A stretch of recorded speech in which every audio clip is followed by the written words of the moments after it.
السلام عليك يا أبا عبد الله. أعوذ بالله من الشيطان الرجيم. بسم الله الرحمن الرحيم. الحمد لله الذي نور قلوب العارفين بنور معرفته وأثبت فؤاد أنبيائه وأوليائه بقصص الأنبياء والمرسلين، وأكمل إيمان المسلمين والمؤمنين بولاية علي أمير المؤمنين عليه السلام.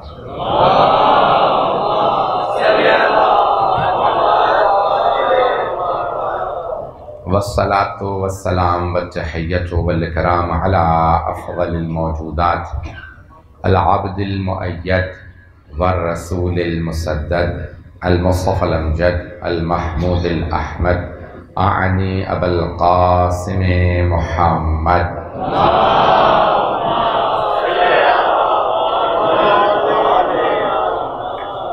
وعلى روحه ونفسه وسهره ووسيه سيد الأتقياء والأصفياء، مولى الموالي إمام المتقين علي بن أبي طالب.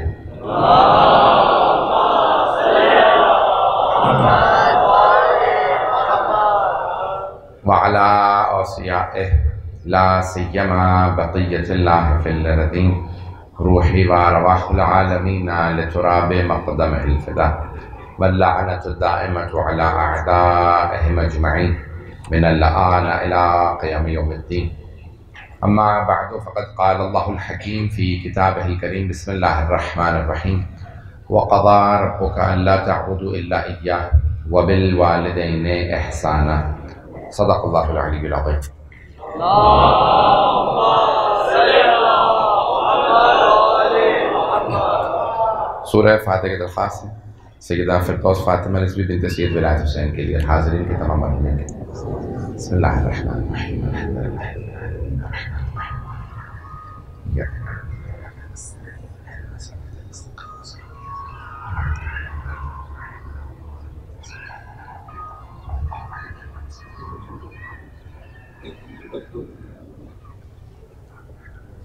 صلوات محمد علیہ. اللہم صلی علی محمد وآل محمد. نہایت اختصار سے قرآن کریم نے کچھ اصول پیش کیے ہیں اہل ایمان کے لیے کہ ان اصولوں پہ عمل کرنا سب پہ لازم و واجب ہے، اور یہ اصول ایک دور کے لیے نہیں ہیں، ایک قوم کے لیے نہیں ہیں، بلکہ تمام اقوام عالم کے لیے ہیں، تمام ادوار کے لیے.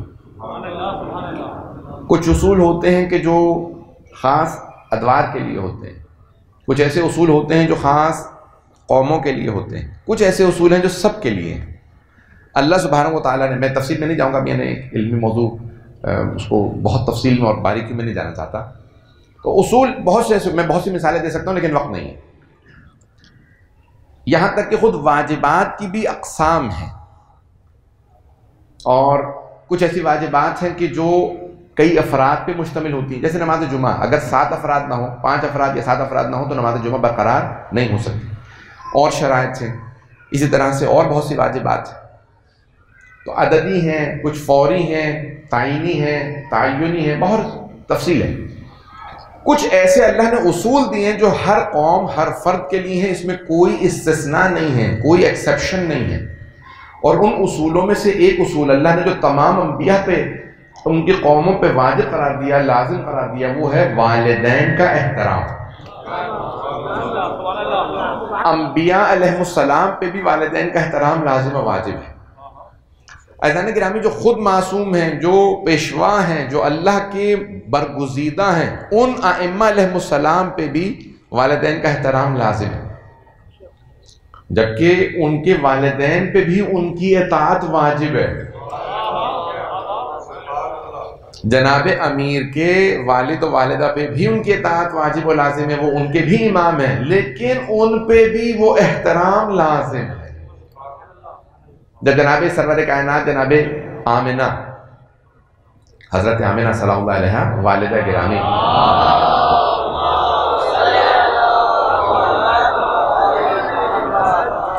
سرور کائنات کی والدہ گرامی، جب آپ قبر مطہر پہ تشریف لے گئے جو مکے اور مدینے کے راستے میں، تو صحابہ کا ایک اعتراض تھا کہ یا رسول اللہ آپ کو تو صبر کرنا چاہیے، آپ نبی ہیں، لیکن آپ رو رہے ہیں اپنی والدہ کی قبر پہ، آپ قبر سے اپنے آپ کو مس کر رہے ہیں۔ کہ تمہیں اندازہ نہیں یہ بی بی کون ہے؟ اللہ نے ان کا انتخاب کیا میری ماں بننے کے لیے، یہ میری ماں، اللہ نے ان کا انتخاب کیا۔ عزیزان گرامی، یہ رشتے ایسے ہیں کہ کسی شاعر نے اپنے انداز سے کہا کہ ماں بھی جہاں میں رحمت پروردگار ہے، ماں بھی جہاں میں رحمت پروردگار ہے، اولاد کے چمن میں انوکھی بہار ہے۔ تو اللہ سبحانہ و تعالیٰ جس نے دلوں میں محبتیں ڈالی ہیں، وہ کہتا ہے کہ کوئی میرے سے زیادہ محبت نہیں کر سکتا مخلوق سے، اس نے محبتیں عطا کی ہیں۔ جب اس نے رشتے بتائے تو اس نے کہا میری محبت کا اگر مظہر دیکھنا ہے تو ماں کو دیکھ لو، ماں کے دل میں جتنی میں نے محبت ڈالی ہے کسی کے دل میں نہیں، کہ اولاد کی تکلیف کو برداشت نہیں کرتی۔ اب یہ جو آیت میں نے انتخاب کی، اللہ فیصلہ سنا رہا ہے بنی اسرائیل کو، لیکن تمام اقوام عالم کے لیے، تمام قوموں کے لیے۔ توجہ ہے مجمع کی؟ تو اِیصال ثواب کی مجلس ہے، وہ بھی ایک ماں کی اِیصال ثواب کی مجلس ہے، اسی لیے میں نے ماں کے عنوان سے چاہا کہ کچھ مطالب پیش کروں۔ تو اب اللہ کہہ رہا ہے کہ وَقَضَىٰ رَبُّكَ أَلَّا تَعْبُدُوا إِلَّا إِيَّاهُ، آپ کے رب کا حتمی فیصلہ ہے۔ قضاء و قدر، قضاء یہاں پہ مراد ہے حتمی فیصلے کو، قضاء حتمی کہتے ہیں کہ جس موت کو ٹالا نہ جا سکتا ہو۔ توجہ ہے نا میرے ساتھ؟ اللہ فرما رہا ہے وَقَضَىٰ رَبُّكَ أَلَّا تَعْبُدُوا إِلَّا إِيَّاهُ، اے میرے حبیب آپ کے رب کا حتمی فیصلہ یہ ہے کہ کسی کی عبادت نہیں کی جائے گی سوائے اللہ کے، عبادت صرف اللہ کی ہے، اللہ تعبدوا الا اياه، صرف اس کی عبادت کرنی ہے۔ وَبِالْوَالِدَيْنِ احسانا، اور اس کے فوراً بعد جو اللہ نے جملہ پیش کیا کہ اور اپنے والدین کے ساتھ نیکی کرنا، اللہ کی عبادت کے فوراً بعد اللہ نے والدین کے ساتھ نیکی۔ ابھی یہ عربی کا احسان ہے جسے کہا جاتا ہے حسن سلوک، اس کو اردو میں احسان نہیں کہہ سکتے کیونکہ اردو کا احسان فوقیت کی علامت ہے۔ پتہ نہیں میرے جملے پہنچ رہے ہیں یا نہیں؟ یعنی اسے اولویت ہوتی ہے، اس کا مقام زیادہ ہوتا ہے جو احسان کرتا، اور انسان والدین پہ احسان کر نہیں سکتا۔ جب سوال کیا، میں مطالب پیش کر رہا ہوں، مجھے نہیں معلوم مجمع چلے گا میرے ساتھ ہی نہیں چلے گا۔ عزیزان گرامی، کسی نے کہا یا رسول اللہ 20 سال سے ماں بیمار ہے، میں خدمت کر رہا ہوں، چل پھر نہیں سکتی، دانت سارے ٹوٹ چکے ہیں، میں کھانا چبا کے منہ میں ڈالتا ہوں، ہاتھ اس کے زیادہ ہلتے نہیں ہیں، میں لباس بدلاتا ہوں، بہت بوڑھی ہے میری ماں، میں بھی بوڑھا ہو چکا ہوں، 20 سال سے خدمت کر رہا ہوں، کیا میں نے اپنی ماں کا حق ادا کر دیا؟ میں اپنے انداز سے پیش کر رہا ہوں اس کو، کہ نہیں تم حق ادا نہیں کر سکے۔ یا رسول اللہ کتنا حق ادا ہوا؟ کہا کہ وہ جو اس نے 9 مہینے شکم میں رکھا تھا نا، اس کا بھی حق ادا نہیں ہوا۔ وہ صحابی کہنے لگا یا رسول اللہ کہاں صرف 9 مہینے، 1 سال بھی نہیں ہوتا، اور 20 سال سے میں خدمت کر رہا ہوں، اور میں تو صرف شکم میں تھا، جو وہ کھا رہی تھی مجھے مل رہا تھا، میں تو خود چبا کے منہ میں ڈالتا ہوں، وہ چل پھر نہیں سکتی، وجود بڑا ہے ماں کا، میں تو شکم میں بہت چھوٹا سا بچہ تھا، 9 مہینے کا میں نے کیسے بدلہ نہیں دیا 20 سال کی خدمت میں؟ کہا کیونکہ تمہاری نیتوں میں فرق ہے۔ آدھا مجمع پہنچا، آدھا مجمع نہیں پہنچا، کہ تمہاری نیتوں میں فرق ہے۔ کہا یا رسول اللہ نیتوں میں کیسے فرق ہے؟ کہا وہ تیری حیات ذہن میں رکھتی تھی، تو موت ذہن میں رکھتا ہے۔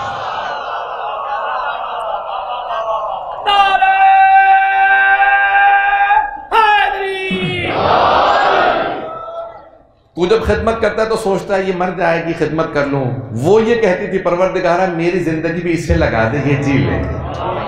کہ نیتوں میں فرق ہے، جب انسان زندگی ذہن میں رکھ کے خدمت کرے تو کچھ اور اجر ہے، اور جب موت ذہن میں رکھ کے خدمت کرے تو اور اجر ہے، نیتوں کا فرق ہے۔ تو عزیزان گرامی بہت سے نکات ہیں، بہت ایک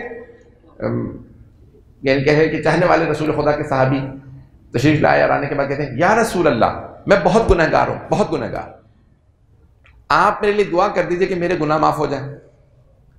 اب سارے صحابہ سن رہے ہیں، دیکھ رہے ہیں کہ یہ اپنے گناہوں کی توبہ کروانے آئے ہیں، پیغمبر میرے لیے دعا کر دیں. تو رسول خدا نے کہا ماں باپ زندہ ہیں؟ نہیں پہنچا پایا.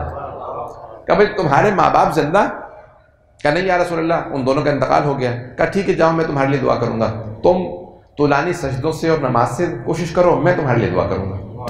جیسے ہی وہ گئے تو فوراً سارے صحابہ یا رسول اللہ وہ آپ سے دعا کروانے آیا ہے کہ گناہ معاف کرا دیجئے، اس کے لیے دعا کر دیجئے گناہ معاف ہو جائے. آپ پوچھ رہے ہیں کہ تیرے ماں باپ زندہ؟ اس کے ماں باپ جتنے بھی عظیم ہو آپ سے تو زیادہ باعظمت نہیں پہنچا پا رہا. نہیں اچھا جانے گرامی میں جانتا ہوں اس ماحول کے اندر میں پڑھنے کا عادی نہیں ہوں، تھوڑی سی توجہ. یا رسول اللہ آپ سے زیادہ تو اس کے ماں باپ باعظمت نہیں ہیں، آپ پوچھ رہے ہیں کہ تیرے ماں باپ زندہ ہیں؟ کہا ہاں میں نے پوچھا. کہا یا رسول اللہ کیوں؟ آپ دعا کرتے کافی نہیں؟ کہا اگر اس کے والدین زندہ ہوتے نا تو میں صرف یہ کہتا جا کے ماں باپ کی خدمت کر، والدین کی خدمت تیرے سارے گناہوں کا کفارہ. کہا اگر ایک بھی زندہ ہوتا تو کہتا جا کے خدمت کرتا رہے. کہا اب نہیں ہے تو میں ہی دعا کروں گا اس کے گناہوں کی بخشش کے لیے. عزیزان گرامی کئی مرتبہ انسان جب والدین کی خدمت کر رہا ہوتا ہے اسے خود احساس نہیں ہوتا، گناہ دھل رہے ہوتے ہیں، گناہوں کا سب سے بڑا کفارہ. تو کہا والدین کی خدمت. کہا یا رسول اللہ اگر والدین نہ ہو تو کہا پھر ایک ہی چارہ ہے، مجھ پہ میری آل پہ صلوات پڑھتے رہو.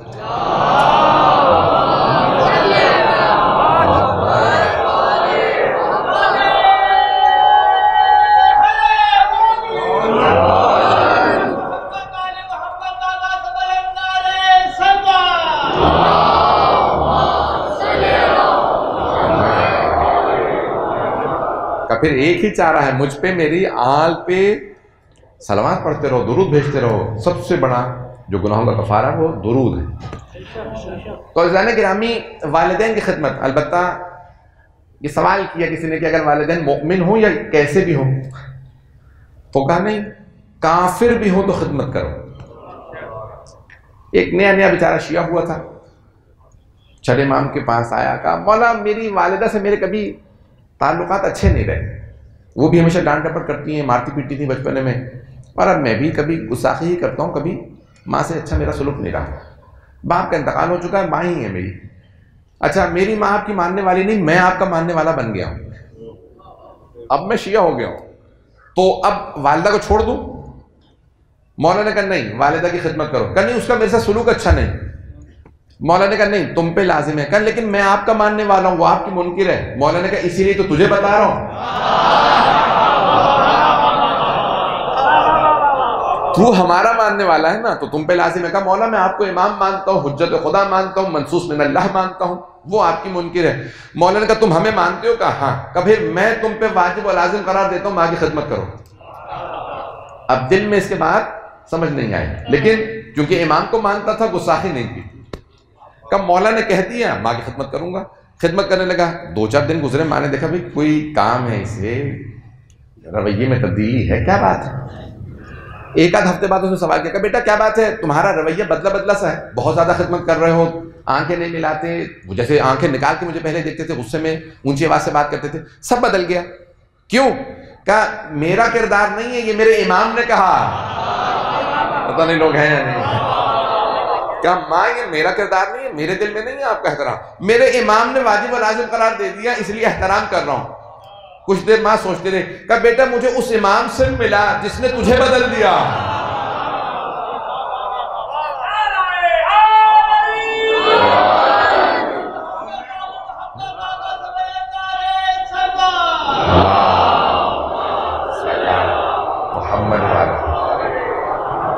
بیٹا مجھے اس امام سے ملا جس نے تجھے بدل دیا. کہ اماں وہ حجاب کی بہت زیادہ تاکید کرتے ہیں تو چادر لے لیجیے، ان کے بغیر وہ آپ سے ملیں گے نہیں. چادر لی، آئی، کہا میں آپ سے ملنا چاہتی ہوں. مولا نے فوراً کھڑے ہو کے استقبال کیا، تشریف رکھیے. وہ قریب میں آ کے بیٹھی. کہا میں دیکھنا چاہتی تھی اس امام کو جس نے میرے بیٹے کو بدل دیا. جیسے گفتگو شروع ہوئی صرف اس نے چہرہ دیکھا امام کا. کہا میں آپ پہ ایمان لاتی. تو اب بیٹے نے سوال کیا، کہا اماں آپ ایمان کیوں لے آئیں، آپ تو انہیں جانتی نہیں. میں نے تو تحقیق کی پھر میں شیعہ ہوا.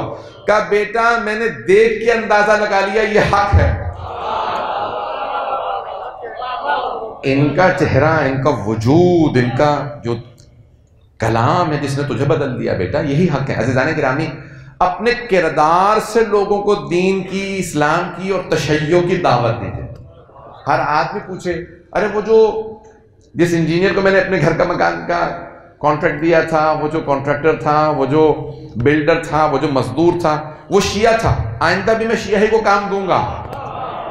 کردار اتنا بلند ہو کہ انسان، یہاں تک الفاظ ہیں کہ ماں باپ کو انسان سب سے پہلے دعا دیتا ہے جب کسی کا اچھا کردار دیکھتا ہے، ایسا ہے یا نہیں؟ اور اگر کسی کو دیکھے بھی یہ بے ادب ہے تو کہتے ہیں ماں باپ نے یہی سکھایا، یعنی ہے انسان خود بے ادب اور بات جا رہی ہے والدین پہ۔ عجیب و غریب ہے نا کہ انسان کہتے ہیں بھی ماں باپ نے ہی سے ادب سکھایا تھا، اب انہوں نے اچھا بھی سکھایا ہو تو انسان کے ماں، اور اگر انسان با ادب ہو چاہے ماں باپ اچھے نہ ہو، ہر آدمی کہے گا ماں باپ نے تربیت کیسی کی۔ عزیزان گرامی، ہمیشہ ماں باپ کے انسان کے حرف آتا ہے اچھائی برائی کا، اس لیے اپنے کردار کو اتنا بلند رکھیے۔ تو اب یہاں ایک حدیث پیش کرنا چاہتا ہوں، اگر سننا چاہیں۔ ٹائم ہے نا ابھی تک؟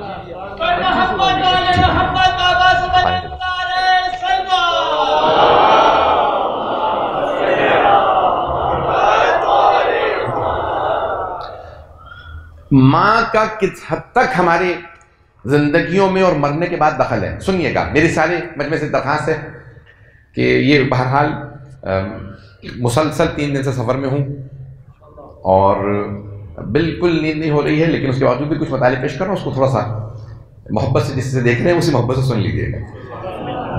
قبلہ کی صحت و سلامتی کے لیے خلوص دل سے بآواز بلند صلوات۔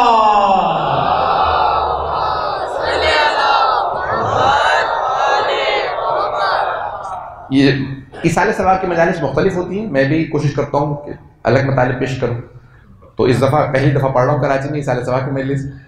منازل الاخرہ شیخ عباس قمی کی کتاب ہے، وہاں سے یہ روایت پیش کر رہا ہوں۔ ایک جوان صاحب، جوان کہتے ہیں ہمارے یہاں جو 40 سے کم ہو، 40 کے بعد بوڑھا نہیں ہو جاتا لیکن پھر مڈل ایج ہو جاتا ہے، اور پھر یعنی وسطی، اور پھر 70 کے بعد بڑھاپا۔ پاکستان میں تو میں نے دیکھا کہ آپ 50-60 کے بعد اکثر لوگ اپنے آپ کو بوڑھا سمجھنے لگتے ہیں، ماننے لگتے ہیں اور بوڑھوں والے کام کرنے لگتے ہیں۔ میرا دماغ کام نہیں کر رہا، مجھے کچھ یاد نہیں رہتا۔ چھٹے امام فرماتے ہیں جتنا ذہن پہ سوار کرو گے نا بڑھاپا، اتنا ہی سوار ہو جائے گا۔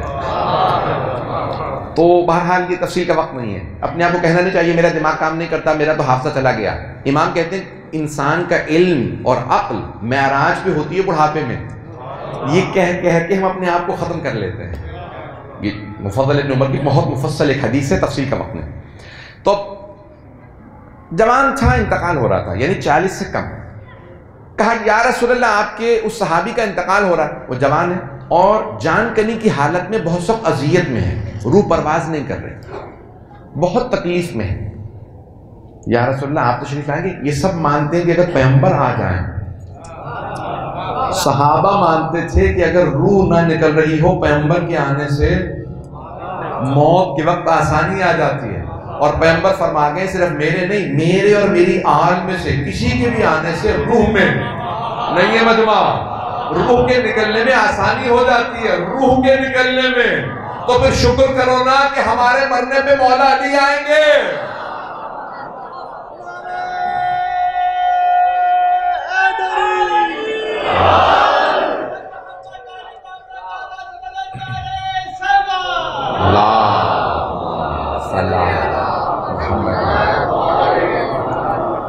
مولا کی اپنی حدیث ہے، مولا کا اپنا فرمان ہے، یا حارث الحمدان من یمت یرانی، اے حارث حمدانی جو بھی مرے گا مجھے ضرور دیکھے گا۔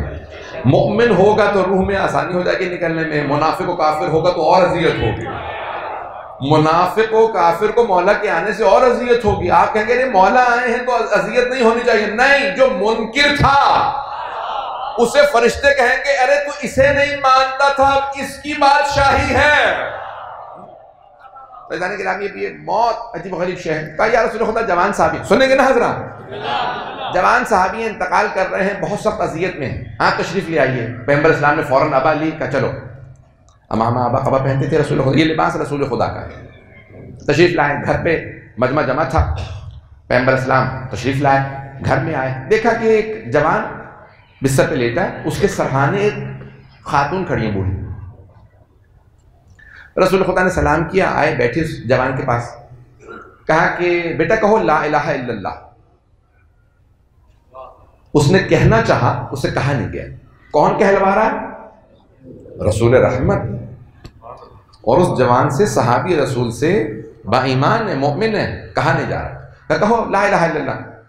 کوشش کی لیکن لرزتا رہا، کہہ نہیں سکا. کہ پھر دوبارہ کہو لا الہ الا اللہ. کوشش کی، کہا نہیں گیا.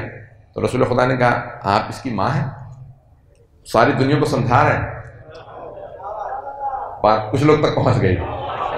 کہا آپ اس کی ماں ہیں؟ کہا ہاں میں ماں ہوں. کہا کیا آپ کے اس کے ساتھ تعلقات صحیح نہیں تھے؟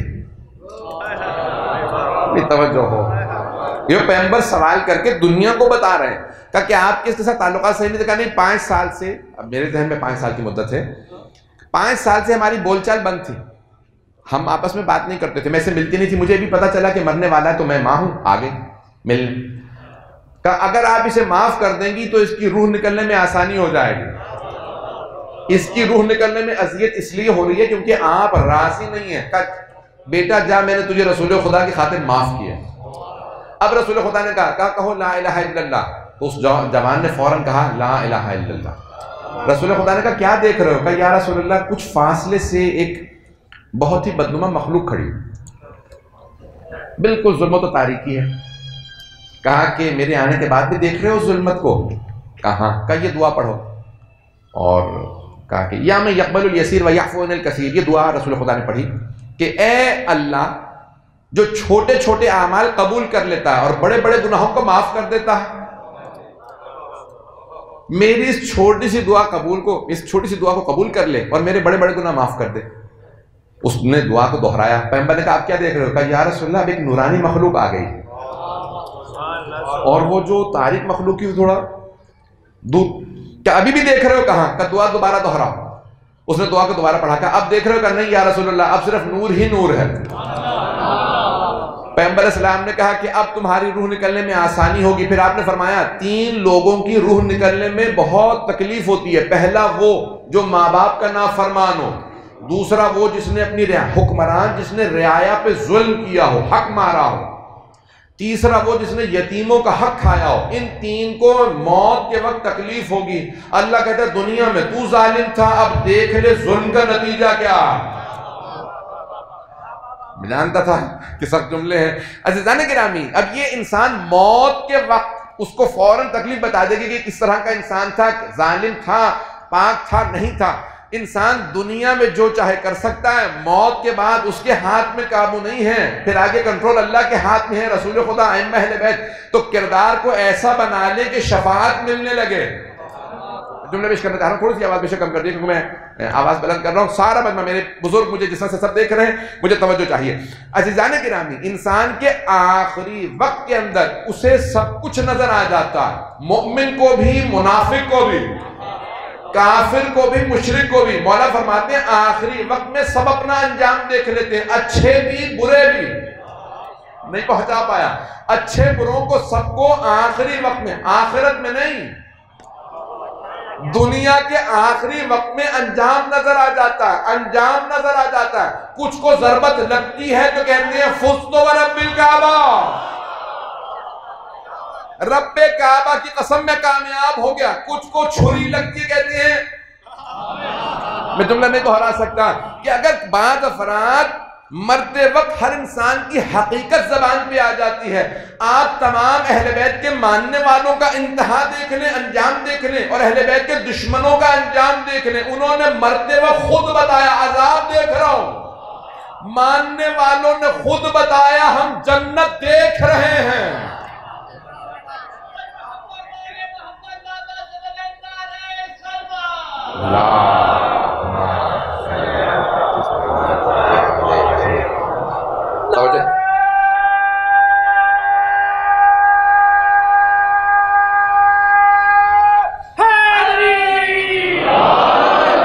توجہ فرمائیے ذرا کرام. یہ انسان کی زندگی کا اختتام اور انجام اسے سب کچھ دکھا دیتا ہے. اذان گرامی، ماں ایک ایسی اللہ کی مخلوق ہے کہ اللہ یہ نہیں چاہتا چاہے وہ کمزور ہو جائے کوئی اس کی شان میں گستاخی کرے. باپ سے متعلق بھی یہی ہے. لیکن کیونکہ ماں سے متعلق ہے 2 جملے سن لیجیے، اسی پہ شاید تمام کر دو۔ کائنات میں ماں کا مقام اور اس کی عظمت بہت زیادہ ہے، یہاں تک کہ ائمہ علیہ السلام، انبیاء نے اپنی اپنی ماں سے متعلق ایسے ایسے جملے ادا کیے ہیں، اور ان کی تعظیم میں کھڑے ہو جانا، ان کے لیے ادب احترام کا اظہار کرنا۔ بشاید ایک ہی روایت پیش کروں، مجھے نہیں معلوم مغرب کا پورا وقت کیا ہے وقت میرے پاس نہیں،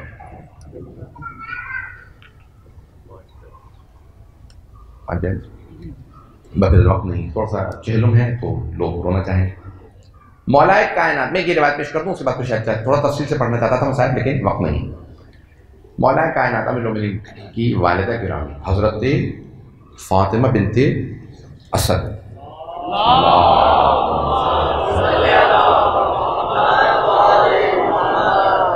دنیا کی عظیم ترین بیویوں میں سے، بہت مقام، بہت عظمت۔ اس بیوی کے کیا کہنے کہ جن کی آغوش میں پلنے والے کوئی محمد بن رہے ہیں، کوئی علی بن رہے ہیں، بہت بعظمت بیوی۔ اور مدینے میں بیوی کا انتقال ہوا، اور جنت البقیع میں بیوی کا روضہ تھا جو ڈھا دیا بنی یہ آل سعود نے، ابھی بھی قبر مطہر ہے۔ تو جناب امیر سے متعلق ہے روایت میں کہ جناب مولا کائنات آنکھوں میں آنسو روتے ہوئے رسول خدا کے گھر آئے۔ یا علی کیا بات ہے، اتنا رو رہے ہیں؟ کہا یا رسول اللہ میری ماں کا انتقال۔ کون؟ مولا کائنات۔ جب کہا نا یا رسول اللہ میری ماں کا انتقال ہو گیا، تو رسول خدا نے فرمایا یا علی یہ مت کہیں آپ کی ماں کا انتقال ہوا، بلکہ کہیے یا رسول اللہ آپ کی ماں کا انتقال ہوا۔ پیغمبر اسلام نے فرمایا کہ امی بعد امی، میری ماں کے بعد وہ میری ماں تھی، انہوں نے مجھے بڑی محبت سے پالا۔ تو اس وقت ایک مرتبہ پیغمبر نے اپنی ابا اتاری، کہا کہ کفن میں جو خواتین کفن دے رہی ہیں نا، ان سے کہنا کفن میں میری ابا اڑا دو، میری چچی کو، اور کہا جنازے میں میں خود جنازے کو کاندھا دوں گا، خود جنازہ پڑھاؤں گا۔ وسائل الشیعہ میں شیخ خر عاملی نے لکھا کہ رسول خدا نے اپنی پوری زندگی میں صرف 2 ہستیوں کے جنازے پہ 70 تکبیرات پڑھی ہیں، 5 واجب ہیں، نہیں پہنچا سکا جملہ۔ جناب جعفر طیار کے جنازے پہ 40 تکبیرات پڑھی، اور حضرت حمزہ سید الشہداء حضرت حمزہ اور جناب فاطمہ بنت اسد کے جنازے پہ 70 تکبیرات پڑھی۔ پتہ نہیں میں پہنچا پایا ہوں یا نہیں، بہت بڑی۔ جب یہ میں نے پہلی دفعہ پڑھا تھا تو میرے رونگٹے کھڑے ہو گئے تھے کہ کیا مقام ہے کہ رسول خدا کہتے ہیں کہ دوسرا جنازہ نہ پڑھو کسی کا، واجب ایک ہے، الا یہ کہ مجمع زیادہ تو پھر دوسرا پڑھ سکتے ہیں، تیسرا تو ہے ہی نہیں۔ اور خود رسول خدا 70 تکبیرات پڑھ رہے ہیں جناب فاطمہ بنت اسد۔ یہ عظمت کی وجہ سے سمجھانا چاہ رہے ہیں کہ یہ بیوی عام بیوی نہیں ہے نا مجمع میرے ساتھ؟ شیخ خر عاملی نے لکھا حضرت حمزہ اور حضرت فاطمہ بنت 70 تکبیرات، پیغمبر اسلام نے 70 تکبیرات پڑھی، بہت زیادہ محبت کا اظہار کیا۔ جنازے میں ننگے پاؤں آئے اور روتے ہوئے، اور خود قبر مطہر میں اترے کہ یا علی رک جائیے، جنازہ میں آپ کے ہاتھوں سے لوں۔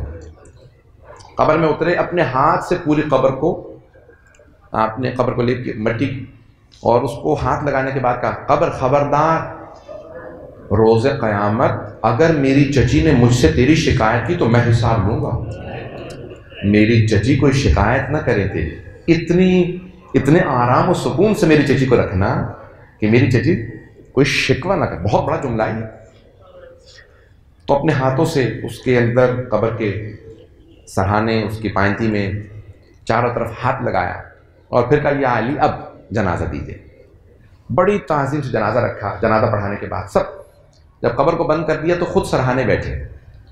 اب سارے صحابہ کا مجمع، میں پڑھ چکا ہوں کہ مقام پہ کسی کو یہ جملہ، صحابہ کا مجمع اور سب کے سب رسول خدا کو دیکھ رہے ہیں کہ اتنی محبت کا اظہار، اتنی اس بی بی کی عظمت کو پیغمبر سمجھا رہے ہیں۔ پھر ایک مرتبہ رسول خدا قبر مطہر کے اندر دیکھ رہے ہیں، دیکھتے دیکھتے کہتے ہیں ابنوں کے آپ کا بیٹا، آپ کا بیٹا۔ کچھ لوگ پہنچ گئے، میں جانتا ہوں میں نے ماحول بتایا مسا کے، لیکن جملہ سن لیجیے گا، ضائع نہ ہونے دیجیے گا۔ اب صحابہ نے سوال کیا، یا رسول اللہ یہ آپ نے کیوں کہا جناب فاطمہ بنت اسد سے آپ کا بیٹا آپ کا بیٹا؟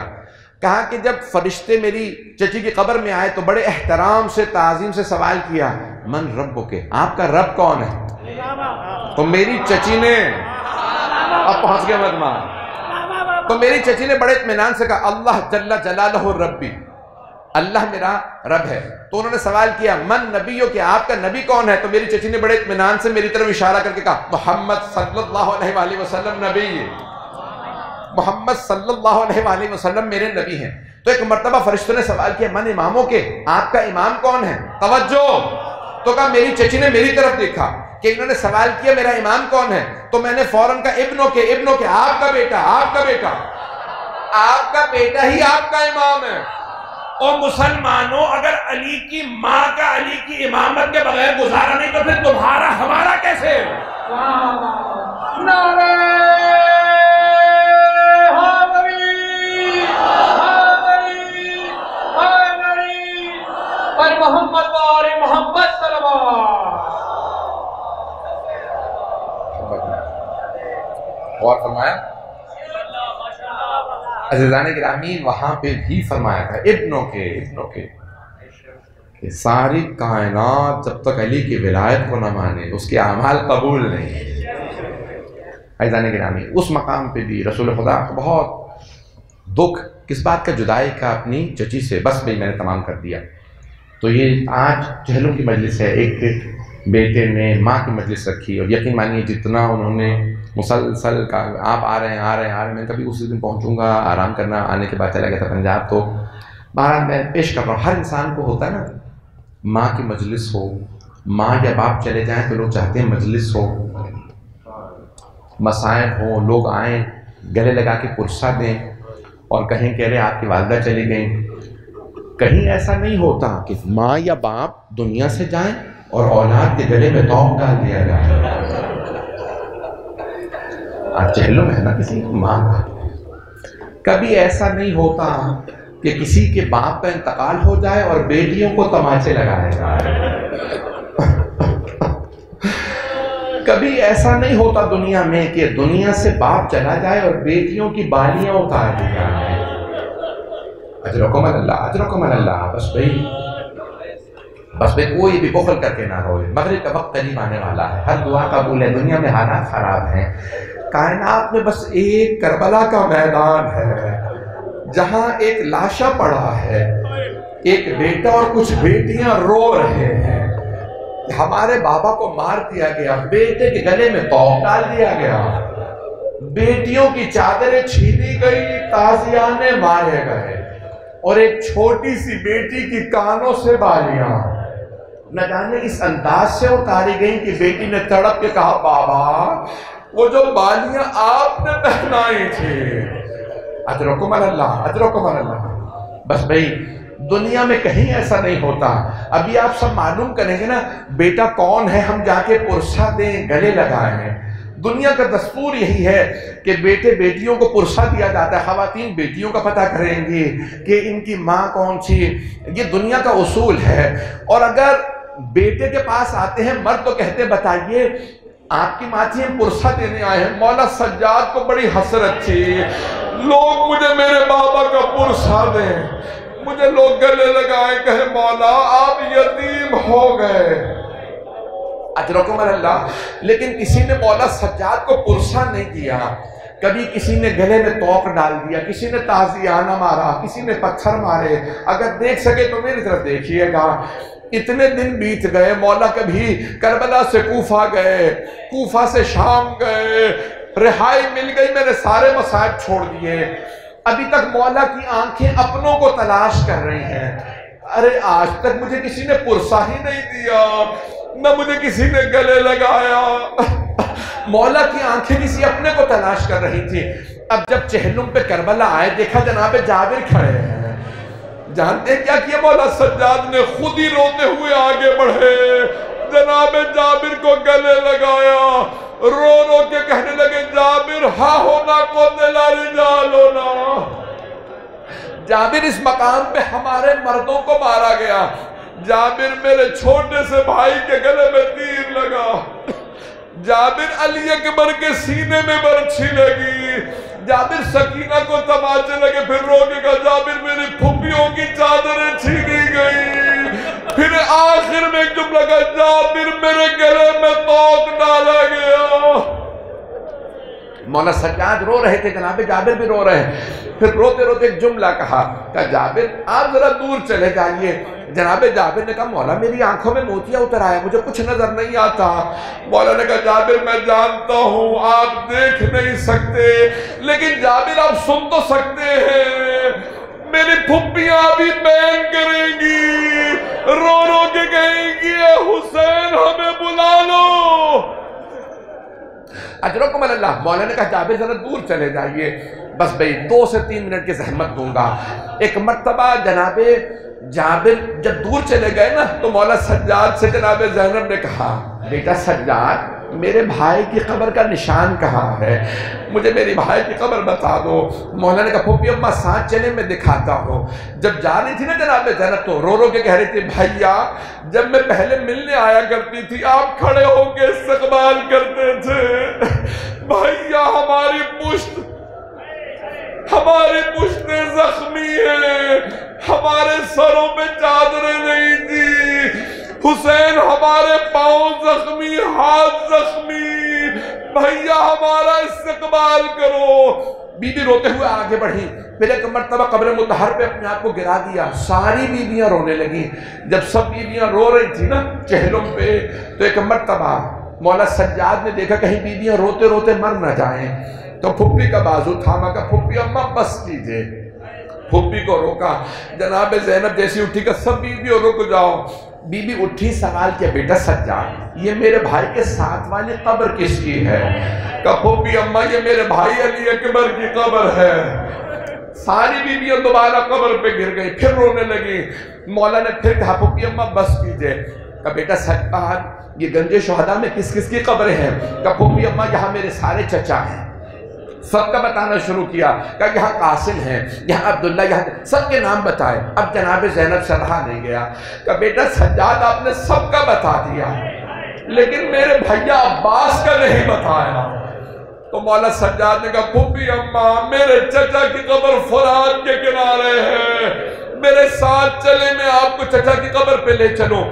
ساری بیویاں مولا سجاد کے پیچھے چل پڑی، آگے مولا سجاد، جناب زینب سامنے ہیں اور پیچھے جناب ساری بیویاں۔ جناب زینب نے سب بیویوں کا راستہ روکا کہ بیویوں رک جاؤ، سب کچھ بتا دینا میرے بھیا عباس کو، بتا دینا ہمیں شرابی کے دربار لے گئے تھے، بتا دینا ہمیں کوفہ و شام کے بازاروں میں لے گئے تھے، بتا دینا ہمیں تازیانے مارے گئے تھے، لیکن مت بتانا میرے بھائی عباس کو، مت بتانا سکینہ شام میں رہ گئی۔